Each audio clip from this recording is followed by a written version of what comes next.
Class 9th mathematics जो Euclid geometry है ना, कक्षा 9 की गणित की प्रश्नावली 5.2 एक्सरसाइज 5.2। सिर्फ दो ही क्वेश्चन है, बहुत आसान है। अगर आपने 5.1 आपने देखा होगा ना तो आपको पता होगा कि ये कितना आसान है। ठीक है, तो क्वेश्चन नंबर 1 क्या बोल रहे हैं, बहुत ही आसान है, दोनों ही क्वेश्चन इजी है एकदम।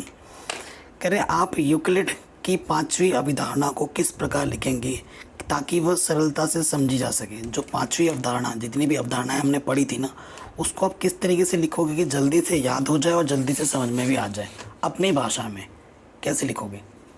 ठीक है, तो क्वेश्चन नंबर 1 है, ये हमारी प्रश्नावली कक्षा 9 गणित की 5.2 है। क्लास 10th की मैथमेटिक्स, 11th 12th की मैथमेटिक्स हमारे चैनल पे पहले से ही अपलोड, आपको पता है।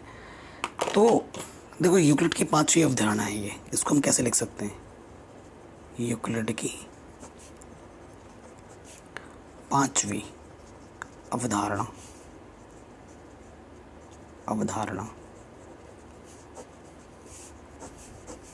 ठीक है, ये हमें लिखनी है। तो मैं आपको समझाता हूँ। आपके पास दो लाइन है, एक लाइन ये है, दूसरी लाइन ये है, तीसरी लाइन इसको कट कर रही है। ये लाइन L है, ये लाइन M है, तीसरी लाइन को मैंने नाम दे दिया N। ठीक है, इधर वाले कोण का मान मैंने 1 बोला, इधर वाले कोण का मान मैंने 2 बोला, इधर वाले कोण का मान मैंने 3 बोला, इधर वाले कोण का मान मैंने 4 बोला। तो 5वीं अवधारणा को हम कैसे लिख सकते हैं। देखो, यदि दो लाइन या दो रेखा, लाइन बोल रहा हूँ, दो रेखा हिंदी में रेखा बोलेंगे ना, यदि दो रेखा L व N, L व M को तीसरी रेखा N विभाजित करती है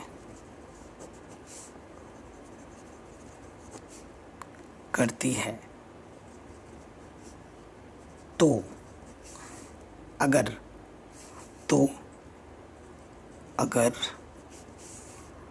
एक तरफ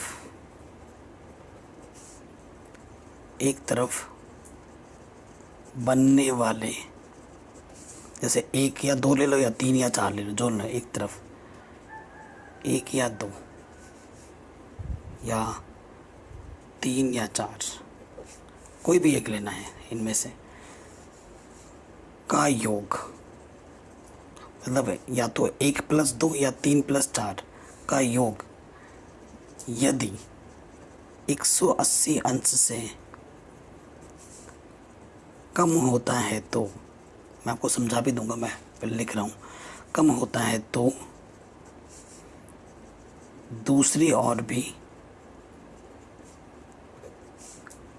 कम ही होगा। अर्थात दोनों रेखाएं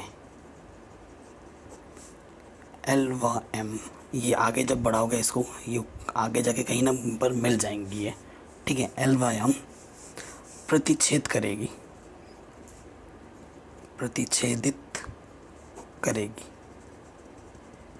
अब मैं, आप आराम से समझो मैं क्या बोल रहा हूँ। अगर आपके पास दो लाइन है, ठीक है, और तीसरी लाइन इसको कट करेगी तो अंदर कुछ कोण बनेंगे, है ना। इस तरफ का जो कोण बन रहा है जोड़े में लेना है।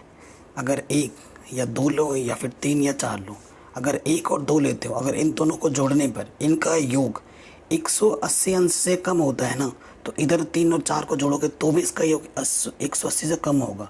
और ये इसका मतलब ये है कि ये रेखाएं कहीं आगे चलकर क्या होगी, प्रतिच्छेदित कर देगी। ये बोलता है आपका यूक्लिड की 5वीं अवधारणा, जिसको हमने दूसरे शब्दों में लिख दिया है आसान भाषा में। ठीक है, मैंने जो भी बोला आप एक बार इसे समझिए और लिखिए। ये है आपका यूक्लिड की 5वीं अवधारणा।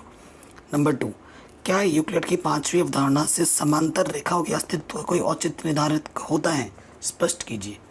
जैसे आपने ये प्रतिच्छेदित का बात बताया ना, क्या आप दोनों रेखाओं के समांतर के लिए कोई बात रख सकते हैं 5वीं अवधारणा से।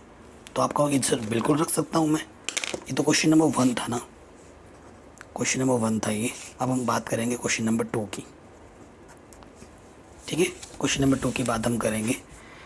सो देखो, इसमें क्या है, अगर आपके पास एक रेखा L है, दूसरी रेखा M है, ये L है, ये m है, तीसरी रेखा आपकी ये n है, ठीक है। बनने वाले जो कोण हैं आप मान लो ये 1 है, ये 2 है, ये 3 है, ये 4 है।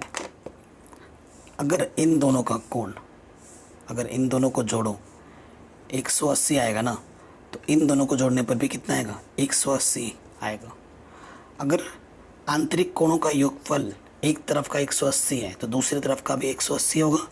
और ये चीज़ दर्शाएगी कि ये जो लाइन L है और ये जो लाइन M है वो आपस में समांतर होगी, ये कभी जाकर आपस में मिलेगी नहीं। तो बस इसका उल्टा लिख देना है। क्या लिखोगे, यदि दो रेखा L व M को